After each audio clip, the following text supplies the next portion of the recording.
Então, amém, meus queridos.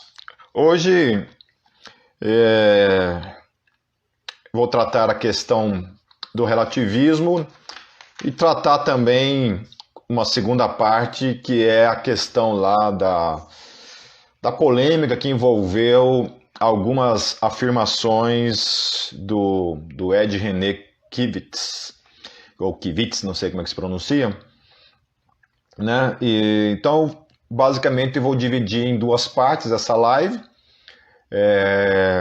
Tratar primeiramente a questão do relativismo e a segunda parte abordar a questão lá das declarações do Ed René, ok?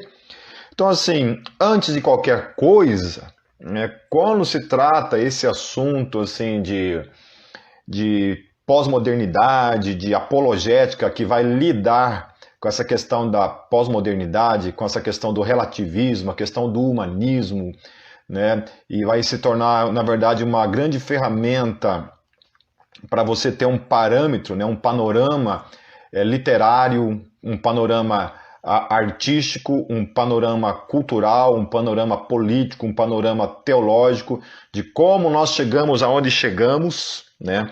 Até mesmo nas questões assim, principalmente do nosso interesse, que envolve a questão teológica, né, que envolve a questão da teologia em si, né, algumas coisas que têm sido ditas por alguns teólogos liberais e que acabam de alguma forma assim assumindo forma dentro da igreja sem que a gente perceba. Né? A gente não percebe e quando a gente vê, a gente mesmo está ali, né, ensinando, às vezes falando, ou mesmo praticando algumas coisas assim a nível bem assim, bem relativista, né, e nem nos demos conta de que isso já é uma influência do relativismo teológico dentro da igreja, né? Mas não é somente o relativismo teológico que nos influencia, obviamente, né? O relativismo ele está por todos os lados, ok? Mas então, antes de a gente entrar necessariamente no conteúdo, eu quero indicar a trilogia para mim, assim, do grande pastor e filósofo, né? Presbiteriano, já falecido já há alguns anos. Eu não lembro necessariamente a data em que ele faleceu, mas essa questão não vem ao caso, né? Que é um dos meus autores preferidos, né? Eu tenho quase todos os livros dele, né? Tenho todos os livros que trabalham na questão da apologética, né? Na questão filosófica e teológica também, mas tem alguns livros dele que ainda não tenho, que é o autor chamado Francis Schaeffer, né? O Francis Schaeffer, ok? Então, a trilogia básica para todo mundo que quer conhecer um pouco do pensamento do Francis Schaeffer, né, você tem que começar com esse livro aqui, A Morte da Razão. Né? Provavelmente vocês estão vendo aí ao contrário, né? Mas é isso aqui. Ó. A Morte da Razão é o primeiro livro que vocês devem ler. É bom ler com um caderno, você anotando, né, os tópicos certinho, porque é uma literatura assim que traz muito conteúdo assim que é difícil você simplesmente guardar na mente, né? É uma coisa assim que é muita informação, né? A moral da história é muita informação, então eu já li esse livro aqui, ó, eu tenho ele desde 1995, então era na época que eu fazia seminário, né? Então, já li ele, sei lá quantas vezes, já li umas 10 vezes esse livro, né? E preciso ler de novo, né? Para me inteirar mais, às vezes, né? Às vezes você perde um pouco, né? E eu tenho isso tudo resumido também, né? Eu leio meus livros, eu resumo todos os meus livros, tá ok? Depois eu vou colocar ali, na hora que for publicar esse vídeo, né? De modo integral lá, eu vou colocar ali a literatura embaixo, mas a Agnes já está aí mandando ver o nome dos livros, tá? Um outro livro é esse daqui, O Deus que Intervém, que faz parte dessa trilogia, né? O Deus que Intervém é muito bom também, né? Ele é um pouco mais extenso, né? Mas a mesma coisa, meu querido. Precisa ler com uma canetinha do lado, um caderno do lado, um lápis que seja, para você anotar as coisas, né? E o terceiro, O Deus que se Revela. Ok? Então, a ordem que o próprio Francis Schaeffer ele indica, se eu não me engano, é primeiro o Deus que intervém, a morte da razão e o Deus que se revela. Se eu não me engano, é essa a sequência. Mas qualquer ordem que você lê não vai necessariamente ter uma influência direta ali, ok?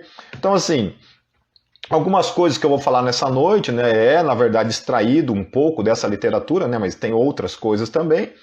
Mas eu também quero, assim, indicar para vocês assistirem uma pregação minha lá no canal da Gogta, no YouTube, que se chama Relativismo, a Morte da Verdade, ok? Assistam lá, que basicamente é o mesmo conteúdo dessa primeira parte, né? Só que aqui hoje eu vou condensar, né? Eu vou sintetizar desse conteúdo para não ficar muito extenso, ok? Mas lá tem bastante, lá é bem legal que tem mais conteúdo, tá certo? Então depois você pode ir lá e dar uma ouvida, ok? Então, assim, basicamente,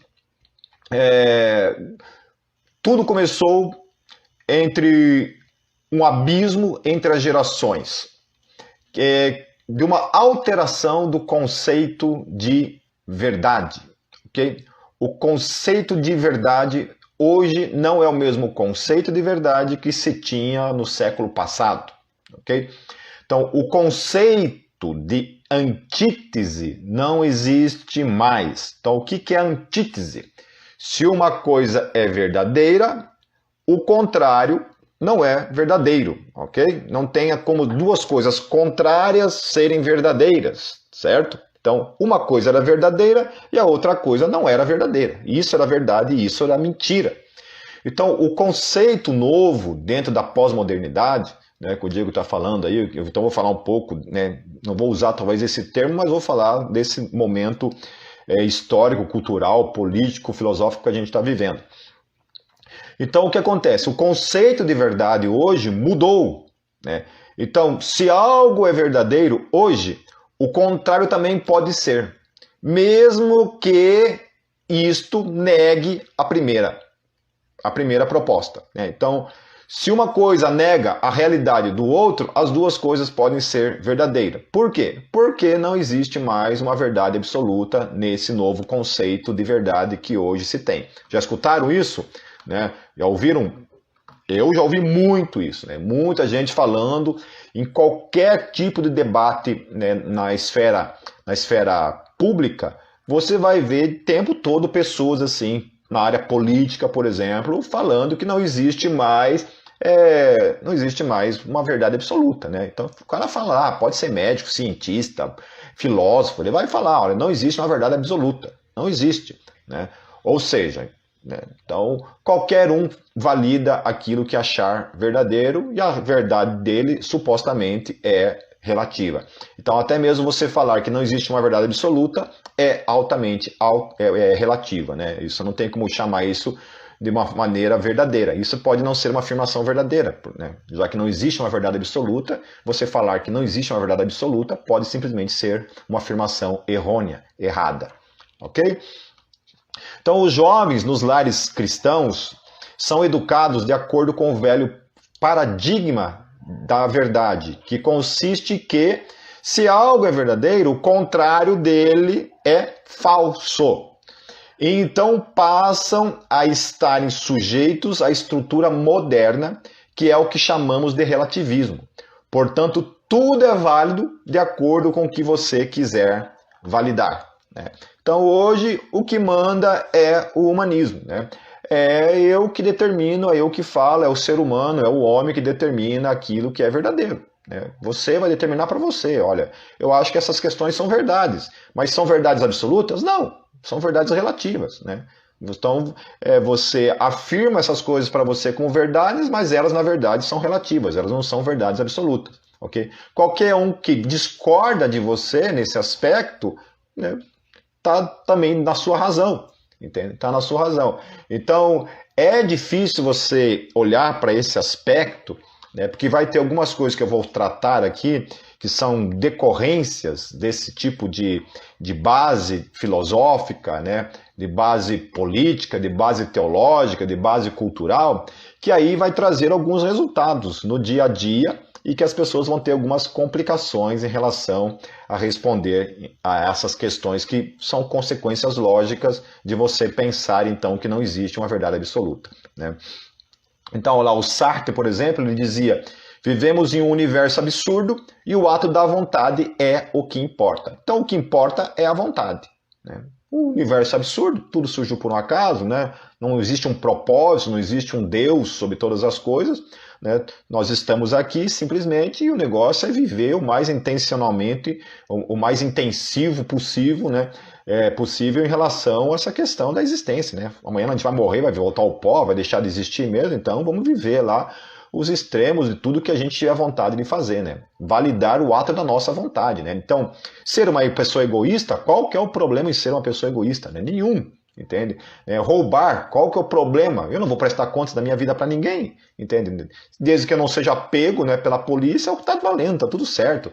Não há nada errado moralmente falando de modo absoluto, né? É errado porque uma lei foi criada tal pelo homem, né, que impôs isso sobre a sociedade, mas não há nada necessariamente intrínseco errado, né, em roubar, né? Tá certo? Né? Nesse pensamento. Então, ele falava assim, por exemplo, o Sartre ele dizia que se você para no semáforo, tem uma senhorinha ali para atravessar a rua, né?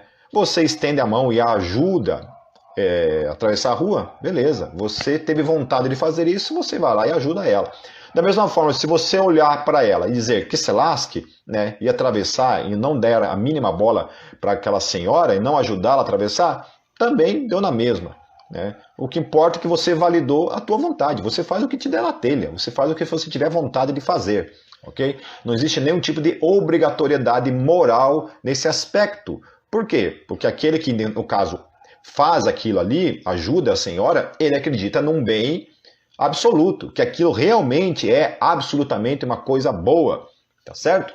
Mas, se você extrai um legislador divino que olha para essas coisas e que absolutiza os atos de bondade no mundo, tudo isso aí não passa apenas de uma expressão da tua vontade, mas isso aí não é necessariamente bem, não é necessariamente bom, não é mal, não é ruim, não é nada, entendeu? É só um ato da tua vontade ali, isso não faz a menor diferença em termos absolutos, ok? Então tudo parte do ser humano, né? Do homem. Né? É o homem, então, ou seja, o ato da vontade de cada um que determina, então, o que é e o que não é. Né? Então isso se chama relativismo. Né? Em outras palavras, resumindo isso de modo bem resumido mesmo, relativismo é isso. Né? Não existe mais uma verdade absoluta, a vontade humana é o que importa, é o homem pelo homem, é o homem, o agente, né? O Deus que absolutiza, entre aspas, de modo relativo também, os seus próprios conceitos de verdade. Então, cada um faz a sua verdade, né? Cada um faz a sua verdade. Até nesse vídeo que eu tenho lá no YouTube, né, eu começo ele com uma entrevista feita, né, pela Missão Steiger, lá em São Paulo, um trabalho de rua, entrevistando as pessoas e perguntando sobre Deus, perguntando sobre a vida, sobre cosmovisão.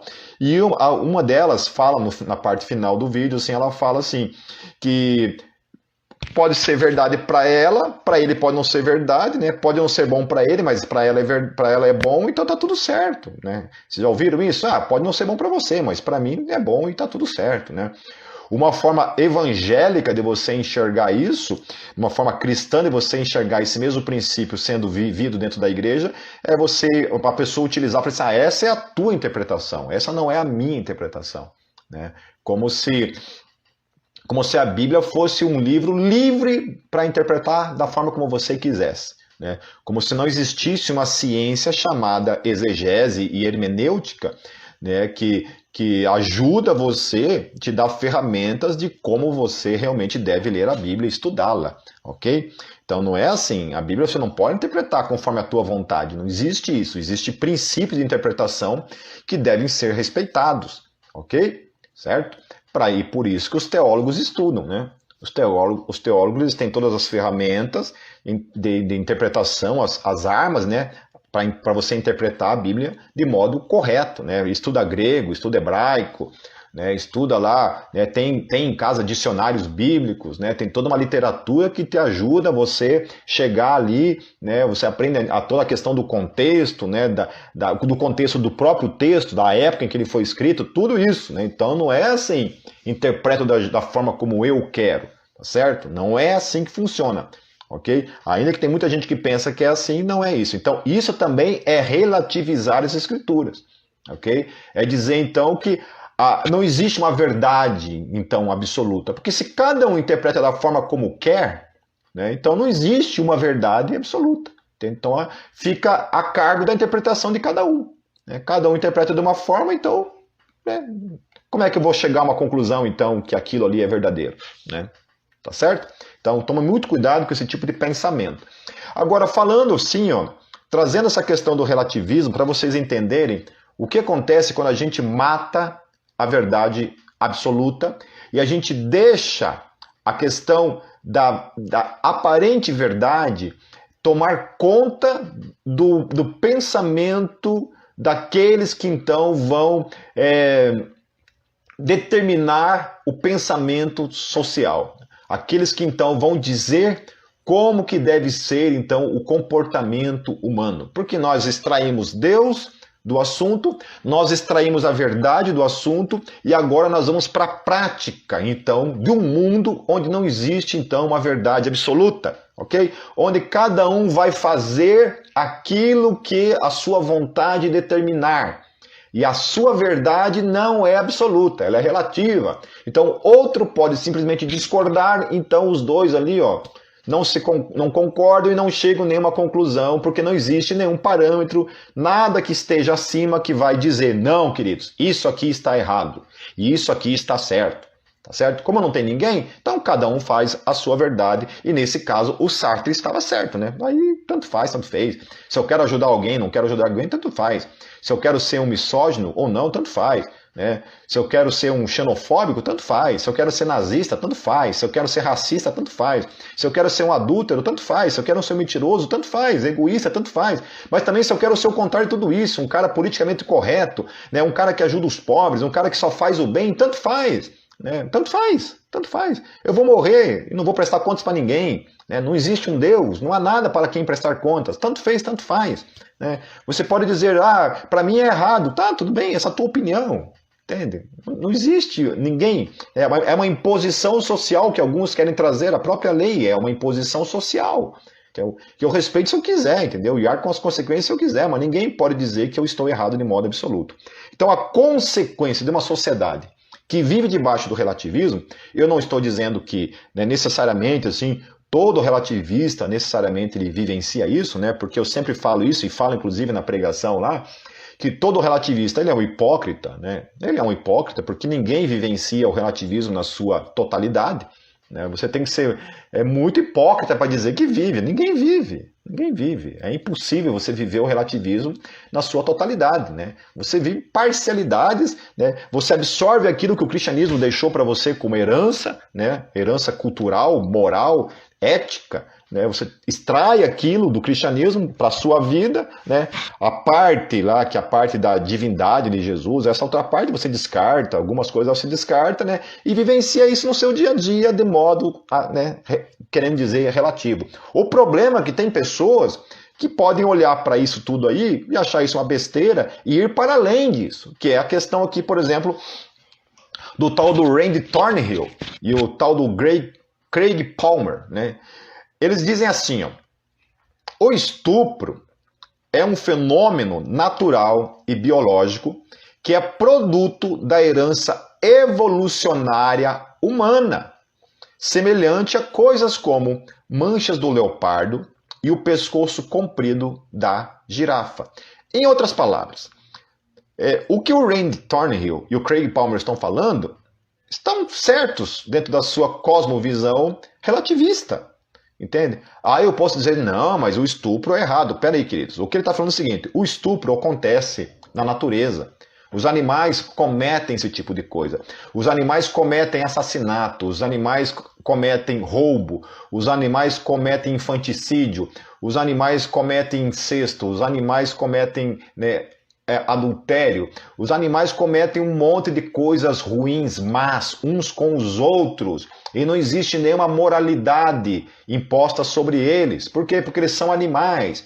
Se Deus não existe alma humana, não existe espírito humano, não existe nada para quem nós prestarmos contas acerca da nossa moralidade. Portanto, o que ele está falando é que, assim como na natureza acontecem essas coisas de modo natural, é natural. É natural, o assassinato é uma coisa natural, o roubo é natural, o estupro é natural, a pedofilia é natural, entende? Tudo isso é natural. Os atos de bondade também são naturais, né? Mas então, não existe um limite então que determina o que é o certo ou errado, né? Você não chega na natureza e você prende um leão porque um leão foi lá, dominou aquele bando de leoas e matou todos os filhotes do leão que estava lá dominando antes. Você não prende, por quê? Nós não impomos a nossa moralidade sobre eles. Ok? Porque eles são animais e nós somos animais, assim como eles. Tivemos talvez o azar de nos tornarmos conscientes acerca de nós mesmos, né? Isso foi um azar, porque senão a gente seria só bicho que ia viver aí, não ia ter consciência nenhuma, né? Sobre o luto, sobre a vida, sobre a existência, simplesmente íamos morrer e ponto final, né? A Jaque está perguntando a respeito assim, ó, perdoe a minha ignorância, mas a verdade absoluta não acaba promovendo uma espécie de intolerância, imposições, e como cristãos não devemos trabalhar com imposições e sim com convencimento? Há uma diferença assim, entre você acreditar que existe uma verdade absoluta de você impor isso sobre os outros, né? A imposição jamais, né? Nem o próprio Jesus impôs isso sobre ninguém, né? Ainda que, por exemplo, a gente há de convir que no Evangelho a salvação ela é, de certa forma, inegociável a respeito do modo como ela se dá, né? Então Deus não deixa aberto assim, olha, você inventa a forma como você quer ser salvo ali, né? E eu vou validar aquela forma ali, né? Se você for lá no mar dar 3 pulinhos sobre as ondas, você vai ser salvo e eu vou validar aquilo. Claro que o Evangelho não é isso, né? Deus determinou que a salvação fosse de uma forma. E isso é uma verdade absoluta? É uma verdade absoluta. Né? Então Deus determina assim que o estupro é errôneo. A gente vai tratar a respeito do estupro depois, né? O estupro é absolutamente errado. Então, matar, assassinato é absolutamente errado. Então, precisa ter, da parte de Deus, uma verdade absoluta imposta, que se você ir contra aquilo ali, né, você está pecando contra Deus. Mas o que acontece? Isso é no que diz respeito ao juízo que Deus trará.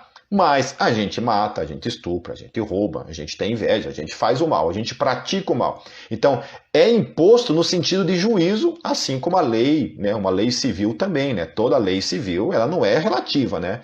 Ela não é passível de negociação, né? Não tem como. A lei fala isso, se você fizer isso, você vai ser punido, né?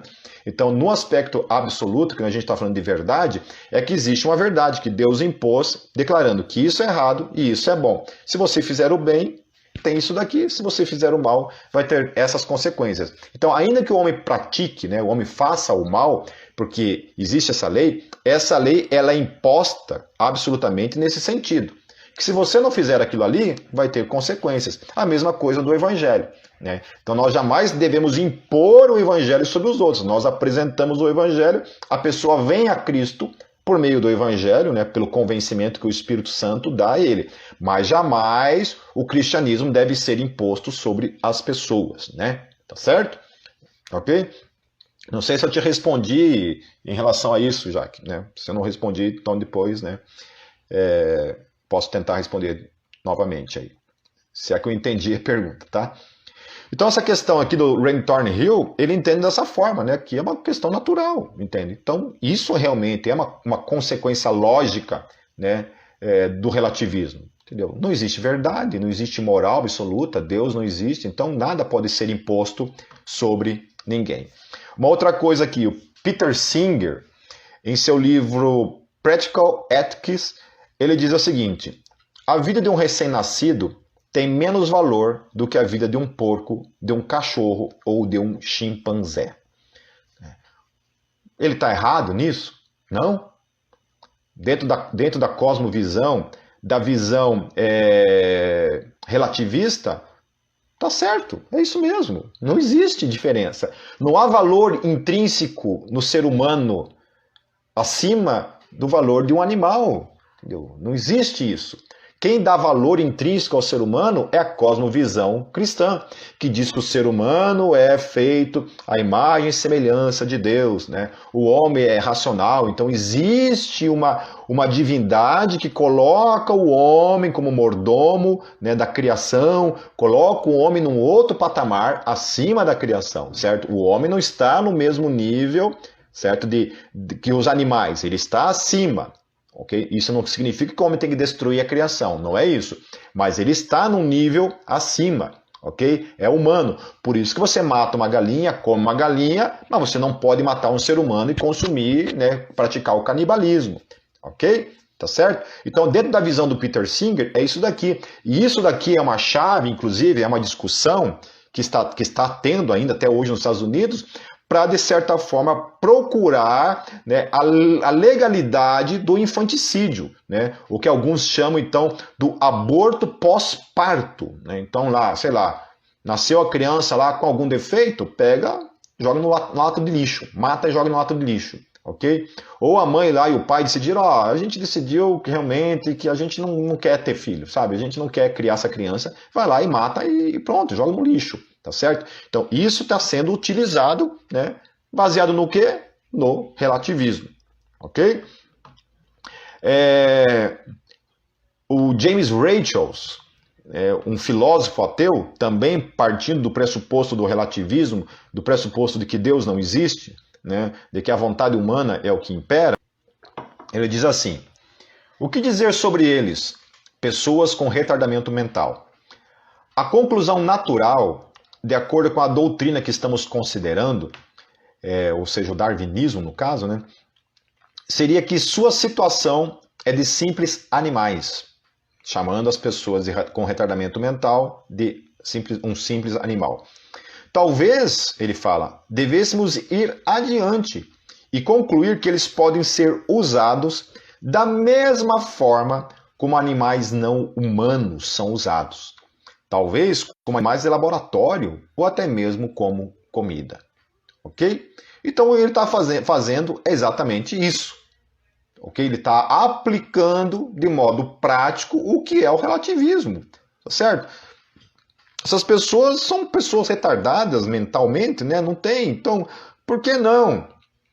Né? A gente usar essas pessoas como cobaias de laboratório, né? Ué, a gente não usa macaco, né? A gente não usa rato, a gente não usa animais em laboratório, cavalo, né? Para testar medicações, né? Por que não utilizar isso para implantar isso também sobre pessoas com retardamento mental, que só são um peso para a família, né? Só trazem peso, né? Despesa, né? Tristeza para a família? Por que não? Então ele trata essa questão, né? Traz essa forma. O que ele está falando?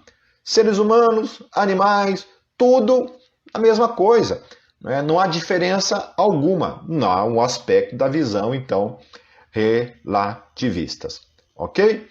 A questão, então, é que eles realmente, né? Eles não conseguem vivenciar isso daí na prática, né? Porque é absurdo. Obviamente que é absurdo. Né? É aí que eu falo. A sociedade, ela importa essa questão da cultura judaica cristã, aquilo que é bom para ela, que ela entende como moralmente bom, como moralmente bem, certo? E não tem coragem de vivenciar o relativismo na sua totalidade. Porque quando você olha para essas questões do relativismo na sua totalidade, né, na sua implantação de modo radical, as pessoas obviamente vão ficar assustadas. Né? Não, mas isso não pode ser feito porque isso é um mal. Mas é um mal relativo. Né? É um mal relativo. E esse é o problema de você pegar e você destruir a verdade. Então o Sir Julian Huxley, né, um outro ateu, ele falava assim: a sociedade funciona melhor quando há uma religião, mesmo que não exista nenhum Deus. Então eles assumem isso, né? Os próprios ateus, eles assumem isso, de que a sociedade precisa de Deus para que a verdade, a moralidade tenha sentido absoluto. Porque senão tudo é de fato relativo. Tudo é de fato relativo, ok?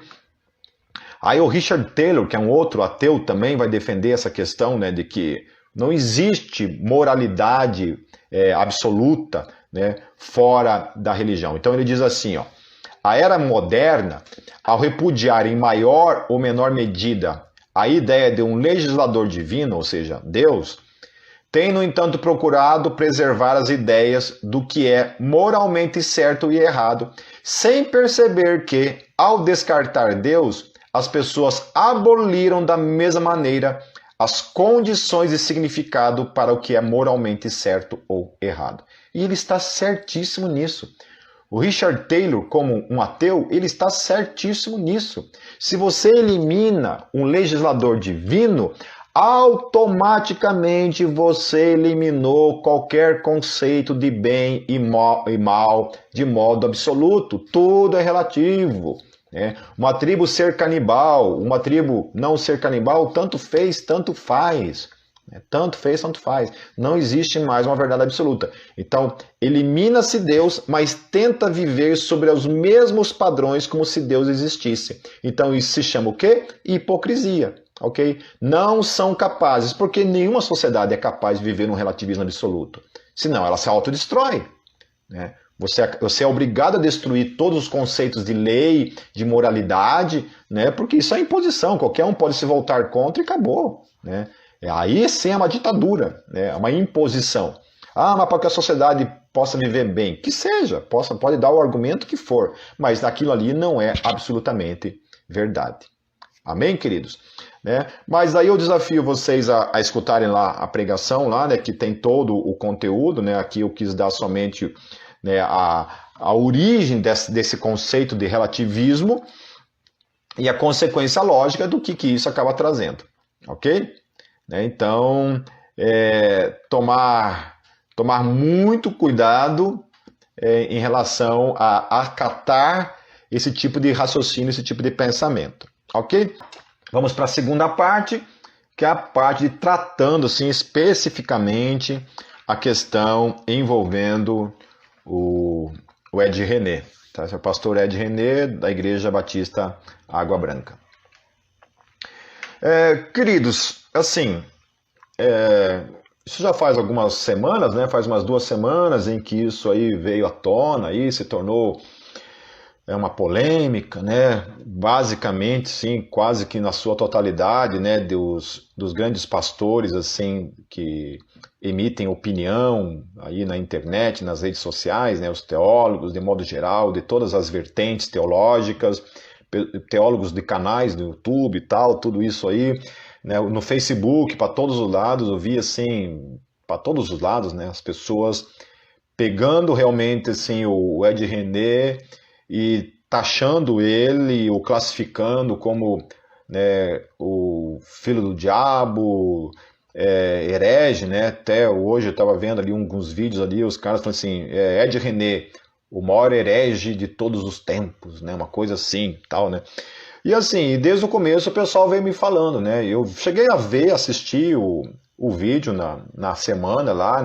O vídeo que foi o que viralizou aí, Que foi o recorte lá da pregação. E aí fiquei na minha, sei lá, Várias pessoas vieram no WhatsApp, lá no Facebook, me marcaram e falaram assim, Pipe, vai lá e refuta, ponto por ponto. Um monte de gente veio me cutucando aí mas eu tô meio que fugindo, longe desse negócio de polêmicas aí, de briga aí, não tô muito a fim de ficar gastando muito emocional nessas coisas, Mas tá, então como essa live ia tratar a respeito de relativismo, na verdade a gente ia fazer um outro assunto, mas a gente resolveu adiantar para tratar a respeito dessa questão também, e já aproveitar também, já que muita gente me pediu para falar alguma coisa, dar uma resposta em relação ao que ele havia falado, o que eu fiz? Primeira coisa assim, eu sinceramente eu não fui assistir nenhuma pregação do pessoal criticando ele, de verdade. Aí eu me poupei disso, falei assim, sei lá, eu assisti o vídeo, ali, aquele curto ali, que ele falou e tal, falei assim, não quero me posicionar, Ultimamente eu não me acho mais na obrigação de ter que me posicionar em todas as coisas, Antigamente, meu Deus do céu, nem conseguia dormir, eu tinha que emitir uma opinião, né? Ultimamente não, ultimamente eu seguro, a minha opinião é irrelevante em relação a isso, tal, mas algumas pessoas acham que minha opinião, aquilo que eu acho tem relevância, então tá, então eu vou responder. O que eu fiz, meus queridos? Então hoje, como era hoje, né, a questão da live, eu fui, antes de qualquer coisa, não fui ouvir ninguém, né, até me mandaram alguns links lá para eu assistir, mas eu não quis assistir. Falei, não, eu vou na fonte. Eu vou ver realmente o que o Ed René falou em toda a pregação, e não somente nesse trecho que foi o trecho polemizado em questão. Então, assim, ele tratou durante essa primeira pregação, né, e depois também, né, depois da pregação, eu fui lá e assisti a resposta dele diante de todas essas polêmicas que envolveram o nome dele e tal, né, a resposta dele, tudo do que ele falou, né. E o que achei interessante, assim, queridos, né, eu não quero bancar assim o advogado do diabo, eu não estou chamando o Ed René de diabo, não é isso, né? Mas eu não quero bancar o advogado do Ed René, mas assim, sinceramente, ouvindo, quando eu ouvi, eu assisti a primeira pregação, eu fui anotando, né, as coisas que ele foi falando, e eu sou um cara assim, como teólogo, eu tomo muito cuidado de realmente, com as palavras, de as pessoas tirarem aquilo que eu falo do contexto e aplicar aquilo, sabe, fora do seu contexto. Isso já aconteceu comigo muitas e muitas vezes, de eu falar uma coisa dentro de um contexto, as pessoas extraírem aquilo que eu falo, sabe, e utilizarem aquilo contra mim, daí eu ter que ir lá, copiar o texto na sua totalidade e apresentar e mostrar, querido, não foi isso que eu falei, olha aqui o que eu disse antes, o que eu disse depois, olha o contexto do que eu disse, né? E ainda assim teve gente, não, você falou, eu falei assim, querido, fui eu que escrevi, eu que falei, eu tô falando que não falei isso. Eu tô falando, não, você falou. Por quê? Porque você se apega naquele texto lá, naquela frase lá isolada. Então eu fui e assisti, né, a pregação lá antes de qualquer coisa, de ouvir qualquer outro tipo de opinião, né? Não fui atrás lá do que o Silas falou, né? O próprio pastor Pascoal Piragini de Curitiba falou, né? E um monte de outro aí, o Estevão Hernandes, né? O Nicodemos falou, o Silas Malafaia, já falei, um monte de gente que falou em relação a ele, né? E assim, eu fui lá e assisti então a primeira pregação, né? Tal, e depois, na primeira pregação eu já falei assim, opa, peraí, realmente criaram em cima do que ele falou algo muito, muito, muito maior do que de fato ele estava falando ali, tá certo? Se você ouvir realmente toda a pregação, todo o contexto e tiver a capacidade de interpretar realmente dentro do seu contexto tudo o que ele estava falando, há coisas que ele falou, né, que eu vou abordar aqui, que realmente, né, eu discordo dele, mas não é também nessa dimensão em que acabou sendo julgado por todo mundo, ok? Não é essa forma correta com que deve ser feito, ok? Há coisas que realmente ele falou ali, que eu acho que ele foi infeliz em algumas afirmações, né? Talvez eu teria falado de uma maneira diferente, mas talvez no calor da empolgação ali, né, ele acabou usando talvez termos, né, muito extremos e que realmente trouxe sobre ele assim, né, uma crítica devastadora, né? Mas muito do que ele falou ali eu concordo com ele. Né? Eu concordo com ele. Né? Então vamos lá, eu vou pontuar algumas questões, a gente tem 11 minutos aqui, não, 21 minutos para tratar isso. Então antes de vocês fazerem um vídeo recortando isso que eu estou falando, que o Pipe defendeu o Ed René, né? Você espera eu terminar tudo aqui. Beleza? Porque eu vou gravar essa live aqui depois, não adianta falar, que ele está aqui gravadinho. Então ele trata a questão da escravidão, né? Então, quando ele trata essa questão da atualização da Bíblia, né, no contexto todo que ele está tratando ali, ele tem razão, porque nós atualizamos a Bíblia.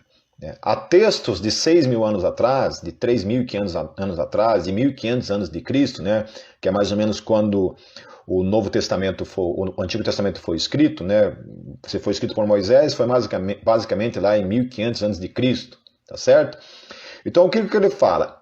Não tem como você aplicar ali algumas coisas da lei de Moisés. Então, já houve uma atualização acerca da lei, acerca de algumas coisas da lei, que eram questões lá do Antigo Testamento, que dizia respeito ao Antigo Testamento, aquele contexto histórico, contexto de deserto, né? E que não tem nenhuma aplicabilidade mais aquilo ali em relação, né, ao contexto da igreja, por exemplo, gentia do Novo Testamento, né? E quem dirá então a nós hoje, depois, né, de 3.500 anos desde que o Pentateuco foi escrito, né? Então isso é verdade. Então a gente não apedreja mais, né, adúlteros, a gente não exerce mais pena capital sobre um assassinato, né, sobre um estuprador, né, a gente não apedreja, a gente não mata, né, mais essas pessoas. Mas por quê? Por causa do Novo Testamento, por causa daquilo que o Novo Testamento já, de certa forma, atualizou. Né? Então, esse é o sentido mais que ele está utilizando.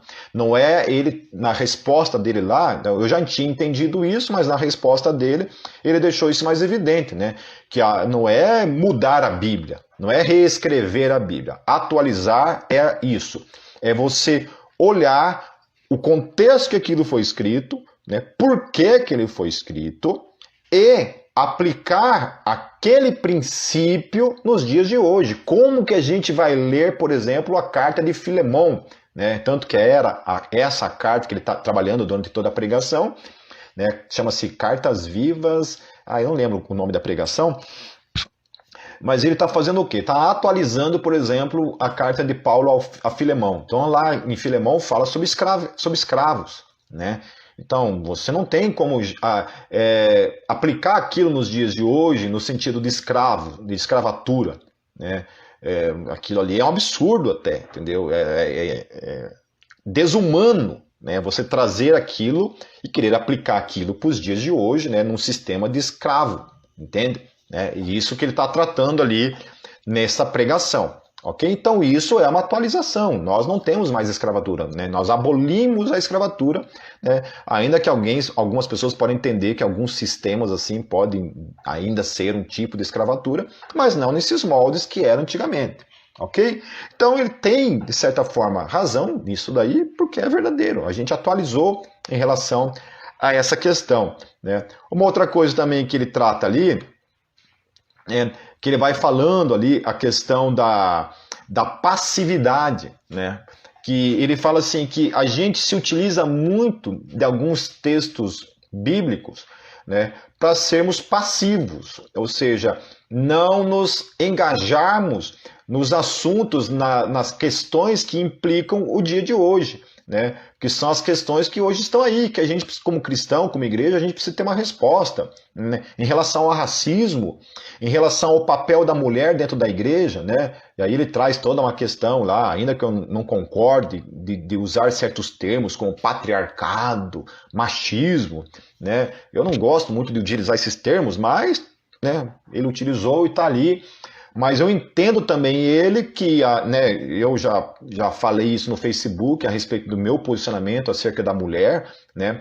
Posso até repetir isso numa live para ficar aqui no Instagram da Golta, né? Que eu fiz isso lá no meu perfil pessoal, o que eu penso a respeito dessa questão da mulher. Então, essa questão da mulher, essa questão, por exemplo, da escravatura, a questão do divórcio, por exemplo, né? Ele trabalha essa questão do divórcio, que já foi uma coisa assim também atualizada, né? Nossas igrejas estão empanturradas de pessoas que se divorciaram para todos os lados. E era inadmissível, né, naquele contexto lá, a não ser por causa de adultério, né? Eu tenho lá uma outra live anterior que eu falei a respeito do divórcio na Bíblia, né, que é uma questão polêmica. Mas é algo que a gente já atualizou, né, e que a gente é muito mais assim, digamos assim, maleáveis em relação a isso, né? Então você tem pastores aí que já estão no seu terceiro, quarto divórcio, né? E não foi por causa do adultério, foi por outros motivos, entende? Porque a gente até entendia há tempo atrás, é por causa do adultério, então tá válido, né? Mas hoje em dia nem é por essa razão, é por qualquer razão. Então já foi atualizado isso. Então hoje a mulher também, né? A gente não fala mais por aí, a mulher quando entra na igreja fica de bico fechado, fique calada, né? A mulher não ensine, né? Não ouse, a mulher não ensine, não ouse ensinar seu marido. Então a gente não fala mais esse tipo de coisa, tá certo? Então ele está falando o seguinte, que a gente fica utilizando esse tipo de texto, né, naquele contexto, naquela época, para viver um tipo de passividade em relação a essas questões de hoje em dia, né, de como tratar o papel da mulher. Né? Não, a Bíblia fala assim, assim, assado, ponto. Então a gente não atualiza aquilo. A gente não olha para o contexto do porquê que aquilo estava acontecendo, por que Paulo falou aquilo, né? A gente não consegue fazer uma leitura do momento em que Paulo estava vivendo aquilo e tentar trazer isso para o nosso hoje, para o nosso agora. Né? Assim que a gente tem que continuar enxergando a mulher? É da mesma forma? Será que é isso? Né? Eu entendo que não. E aí eu estou reescrevendo a Bíblia? Não. Como teólogo, o que eu estou fazendo? Eu estou olhando para o contexto daquela época, tudo que girava em torno desse assunto, tá certo? Para fazer uma interpretação correta daquilo e preciso trazer aquilo para os moldes de hoje. Como que Paulo falaria para a mulher no contexto de hoje? Como que Paulo se dirigiria ao papel da mulher na igreja hoje? Aí a questão que foi a grande polêmica, né, foi quando ele tratou a questão do homossexual. Né? Aí o homossexual aí caiu a casa, né? Daí, né, quando ele falou de atualizar a Bíblia para tratar a questão do homossexual, né?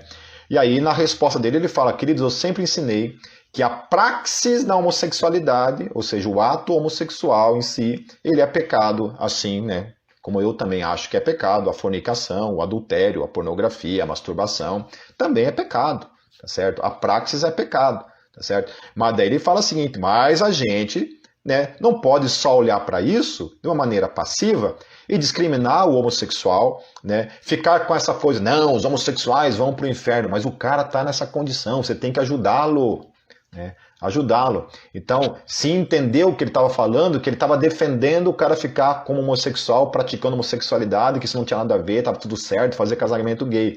E na sua defesa ele falou assim, gente, não é isso, porque quem me conhece e caminha comigo, não foi isso que eu falei, tá certo? Não foi isso que eu estava dizendo. Uma coisa assim que ele falou ali e que realmente é uma coisa assim que ele repetiu 2 vezes e eu queria corrigir o Ed René nesse aspecto porque eu acho que faltou a ele uma exegese melhor do texto para falar, né, esse tipo de coisa e que algumas pessoas utilizam esse texto para confirmar que é lá o texto de Deuteronômio 22, 25 a 29 propondo que ali nesse texto de Deuteronômio Deus na lei obrigava, olha só, Deus na lei, ele falou isso, né, o Ed René, não somente ele, já vi outros pastores falando isso, que Deus ali na lei obrigava o estuprador, quando ele estuprasse uma moça, ele era obrigado não somente a pagar o que ele tinha feito, ele tinha que pagar um dinheiro lá, né? Ele tinha que pagar uma multa lá para o pai da noiva e ainda assim era obrigado a casar com a noiva. Ou seja, a noiva era obrigada a casar com o cara que tinha estuprado ela. Então, essa é a leitura que alguns teólogos fazem desse texto. Mas, queridos, então, eu fui dar uma olhada lá no grego, né, na tradução do hebraico para o grego, e a palavra que aparece ali, por exemplo, né, eu vou ler o texto para vocês, tá? Que é o texto que realmente está mais próximo daquilo que as palavras no grego falam. Por exemplo, diz assim, mas se foi no campo que o homem encontrou a jovem, daí estava falando o seguinte, antes, só para contextualizar você, no versículo anterior estava falando o seguinte, que se uma moça é supostamente estuprada na cidade e ela não grita, ninguém escutou ela gritando, e forem pegos ali tendo relação sexual, né, e ela quiser alegar que ela estava sendo estuprada, os dois devem ser mortos. Por quê? Porque estava na cidade, ela deveria ter gritado, ela não gritou, então os dois deveriam ser mortos. Propondo que ela, para fugir do apedrejamento, ela estava então acusando ele de estupro para fugir, né, para fugir do apedrejamento. Então, é isso que está acontecendo ali no texto, certo? E aí, mas se foi no campo que o homem encontrou a jovem, ele estuprou para dormir, né, e fez violência para dormir com ela, aqui nessa versão, nesse caso, só ele deverá morrer. Ou seja, aqui a palavra que vai aparecer ali é a palavra biase. tá certo? Essa violência ali, ele fez violência, estuprou, é biase, que realmente significa estupro. E que aparece só, essa palavra biase, ela aparece somente em 2 textos na Bíblia, que é aqui em Deuteronômio 22, 25 e em Ester 7, 8. Tá certo? Só nesses 2 textos da Bíblia aparece essa palavra biase, que é literalmente uma pessoa ser estuprada. Então aqui o que está acontecendo, essa moça está sendo realmente estuprada. Então, voltando, mas se foi no campo que o homem encontrou a jovem e a estuprou, nesse caso só ele deverá morrer, e nada fareis à jovem, que não cometeu uma falta digna de morte, porque é um caso similar ao do homem que se atira sobre o seu próximo e o mata. Foi no campo que o homem a encontrou. A jovem gritou, mas não via ninguém que a socorresse. Olha só o que está falando, então. Então, o que o texto está falando? Que se uma pessoa, se uma moça for estuprada, o que deve acontecer com o cara que a estuprou? Se é comprovado, está lá no campo, ela gritou, ninguém ouviu, diferente da na cidade, que na cidade se ela grita, alguém pode ouvir. No campo, se ninguém ouviu, o que deveria acontecer com o estuprador? Morte. Ele devia ser executado, ele devia ser morto. Daí é o seguinte, olha só, nesse caso o cara deveria ser morto, né? Agora vamos ver o segundo caso, que é o caso que as pessoas, que o Ed René e outros caras entendem que também é estupro. Olha só. Se um homem, continuando, se um homem encontrar uma jovem virgem que não seja casada e tomando-a, dormir com ela e forem apanhados, esse homem dará ao pai da jovem 50 ciclos de prata e ela tornar-se-á sua mulher. Como a deflorou, ou seja, como ele tirou a virgindade dela, não poderá repudiá-la em todos os dias de sua vida. O que isso aqui tem a ver com estupro? Porque o texto que está ali, ó, a palavra que está ali, tomando-a, no grego é piase. Estupro é biase. Pegar ou tomando-a é piase, é outra palavra no grego. E aí aparecem vários outros textos que todos eles vai ter o sentido de pegar. Pegar. Deus pegou. Então, se piase é estupro, a gente, nesses outros textos, se você aplicar ali como estupro, não tem o menor sentido. Entendeu? Você vai propor que Deus estuprou alguém? Tá entendendo? Então, piase não é estupro. Piase é pegar. E o sentido ali é que, o que aconteceu? Os dois, um cara tirou a virgindade de uma moça através de uma relação sexual. E se depois que ele teve relações com ela, ele não querer assumir ela como esposa, ele vai ser obrigado a assumir ela como esposa. Se ele quis somente tirar proveito da moça, tirar a virgindade dela, desfrutar da moça e depois, pular fora, não assumi-la como esposa, pela lei ele era obrigado a pagar uma multa para o pai, né? Porque existia lá a questão do dote naquela época, né? Então ele devia pagar uma multa para o pai e além de pegar a multa, ele era obrigado a casar com ela e jamais deveria se separar dela. Não poderia pedir carta de divórcio para ela. O que isso tem a ver com estupro? Não, porque, meus queridos, o que acontecia com o estuprador? Era morto. Por que Deus em seguida falou assim, não, mas se o cara, nesse caso aí, se ele, nessa situação, se ele estuprar a moça, aí ele paga lá uma multazinha lá e continua e vai ser obrigado a casar com ela. Não faz sentido. Não faz sentido. Tá entendendo? Por quê? Porque as duas palavras no grego não são a mesma coisa. Biase, estupro. Piase, tomar, pegar. É outra coisa. Pegou, tomou posse, estava ali, né? Se deitou com elas, né? É nesse sentido que o texto está falando, ok? Então, essa é uma exegese errada, que tanto Ed René quanto outras pessoas fazem do texto. Inclusive, tem algumas traduções que trazem a palavra estupro e é errado essa tradução, ok? Toda tradução que traz para o segundo caso, estupro, está errada, ok? Ele fez algumas afirmações ali, sabe, infelizes, que essa questão, por exemplo, nas suas linhas a Bíblia é insuficiente, mas nas entrelinhas da revelação que ela traz do Cristo ressurreto, a Bíblia explode promovendo uma grande revolução e uma grande transformação no mundo. Então você fazer esse tipo de afirmação, que a Bíblia é insuficiente, né, eu acho que é muito perigoso. entende? Você dá margem realmente para ser massacrado, entende? Eu jamais falaria isso, né? Jamais falaria isso. Falei assim, não, queridos, né? Fala aquilo que qualquer teólogo fala. Qualquer teólogo sabe que existe o contexto ali, né? Em que aquilo foi escrito, né? Obviamente você tem que pegar essa capacidade da hermenêutica, né? Você faz uma exegese do contexto, né? Na parte da hermenêutica, que é a parte que você vai aplicar então aquela interpretação que você fez, né? Você vai trazer aquilo para dentro do contexto do hoje, né? E falar.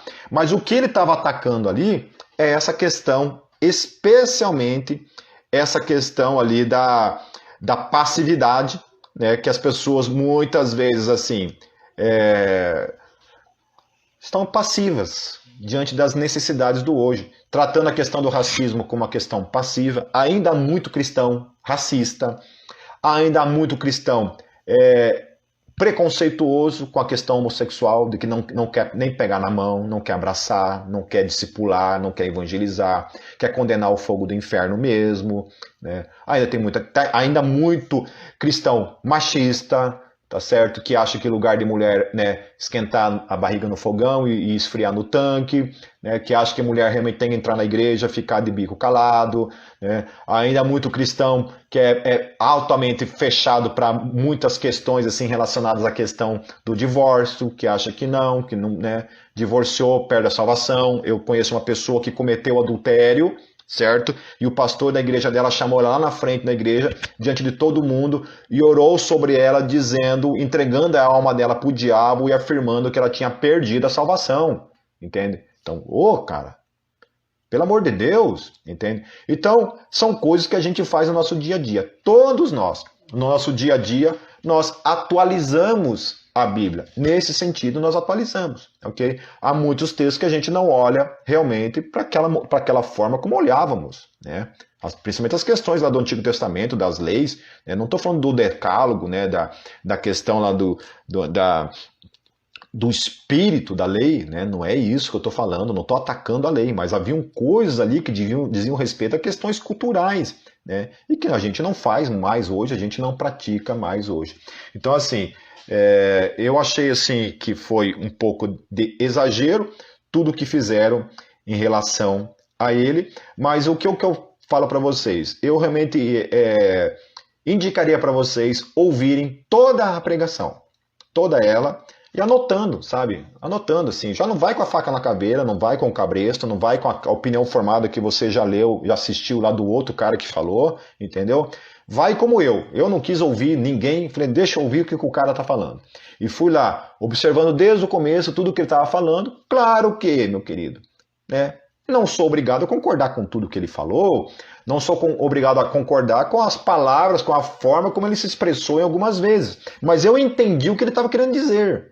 Ainda que não tenha concordado com a forma como ele usou alguns termos, eu entendi o que ele queria fazer. E depois fui lá, assisti a resposta dele e entendi também, ainda que em suas respostas teve coisa que ele falou que eu ainda também acho que ele não precisava ter falado daquela forma, né?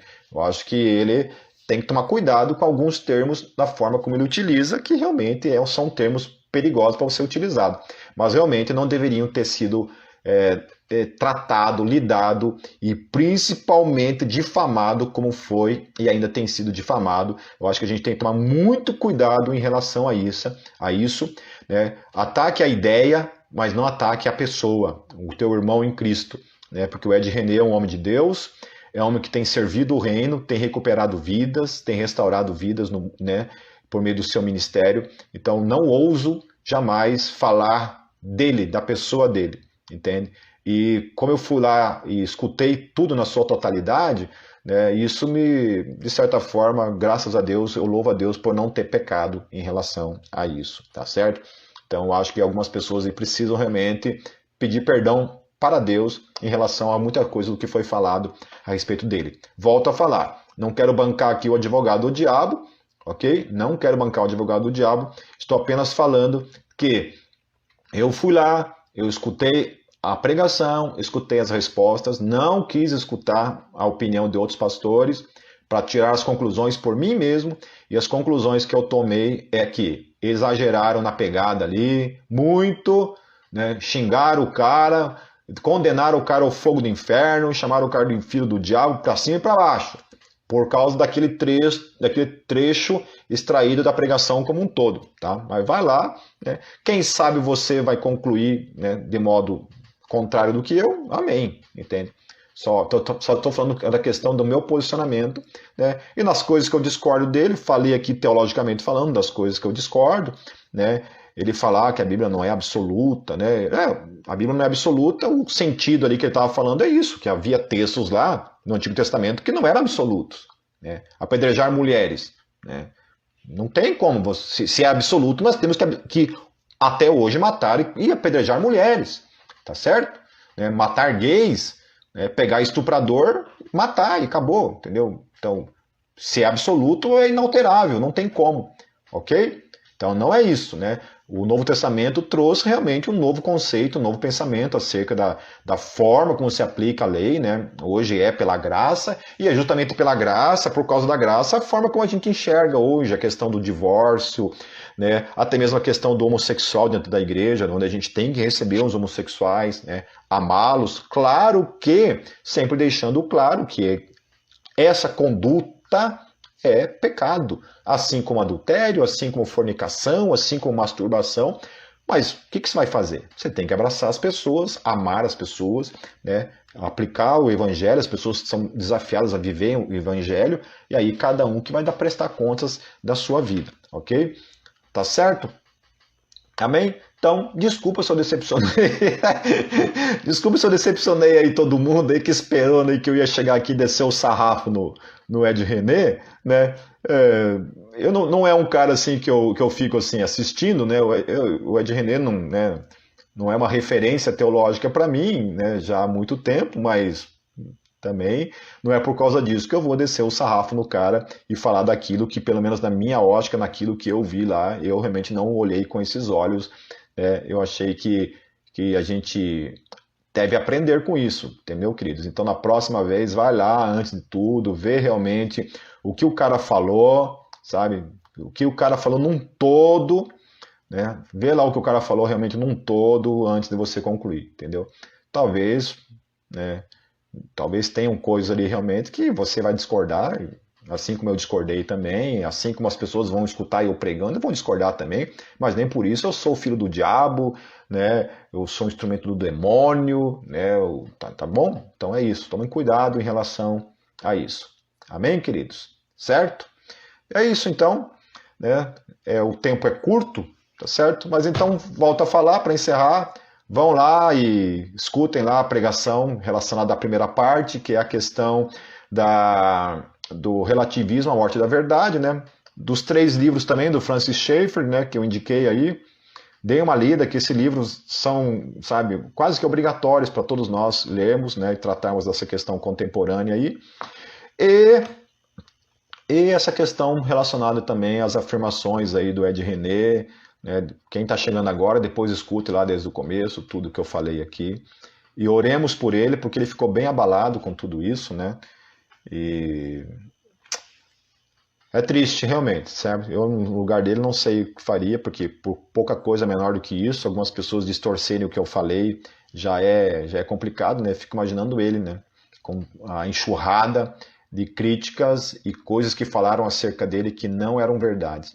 Inclusive, ele fala ali acerca de outras situações também, então vale a pena você assistir a pregação e depois assistir a resposta, que ele vai abordar outras coisas que se falam dele aí e que muito vídeo do YouTube está falando que ele falou, que também é a mesma coisa, pegou um trecho do que ele estava falando, tirou do contexto e falou como se ele tivesse falado aquilo, sendo que ele estava citando uma outra situação e que não eram palavras dele. Ele estava citando, pegaram ele falando uma citação e usou aquilo como se ele estivesse falando aquilo da exegese dele mesmo. Ok, queridos? Um beijo para vocês, Deus os abençoe e até semana que vem. Um abraço.